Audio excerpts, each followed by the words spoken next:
Сокулук районунда жайгашкан мечитте ири өрт чыкты. Учурда өрт өчүрүү иштерине 4 өрт өчүрүүчү бөлүм тартылганы маалымдалууда.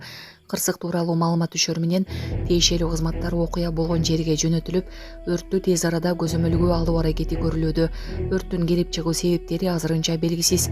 Тиешелүү органдар кырдаалды толук иликтеп, өрттүн чыгышына эмне себеп болгонун тактоого киришти. Мечитке келтирилген зыяндын көлөмү жана жабыркагандар тууралуу маалымат азырынча берилген жок.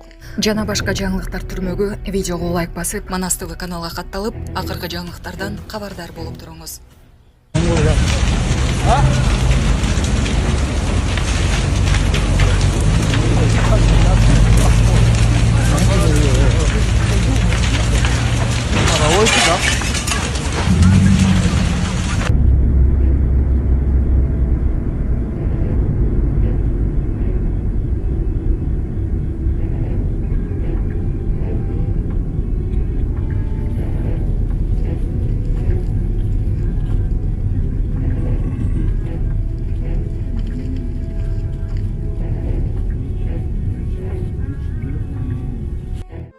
Урматтуу Москва шаарындагы мекендештер, чет жерде мыйзамдарды сактаңыз, документтериңиздерди толуктаңыздар. Россияда каттоого туруу, регистрация, продление, сахарова карточка, трудовой договор, кара тизмеден текшерүү, ННН, СНИЛС, ОМС, ДМС, башка тилге которуу, документтик иштерде кандай көйгөй жаралса жардам беребиз. Толук маалымат алуу үчүн +7 991 247 84 21.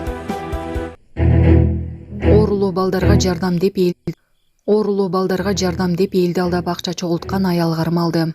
Оор дартка чалдыккан балдарга жардам үчүн деп жарандардан миллиондогон сом акча алдап алган аял кармалды. Ички иштер министрлигинин маалыматы боюнча чектөө негизинен республиканын түштүк аймактарында иш алып барган.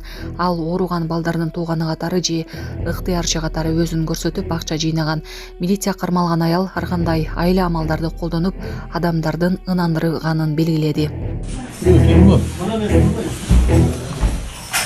Социал-демократтар партиясынын мүчөсү Темирлан Султанбеков эс учун жоготкону кабарланууда.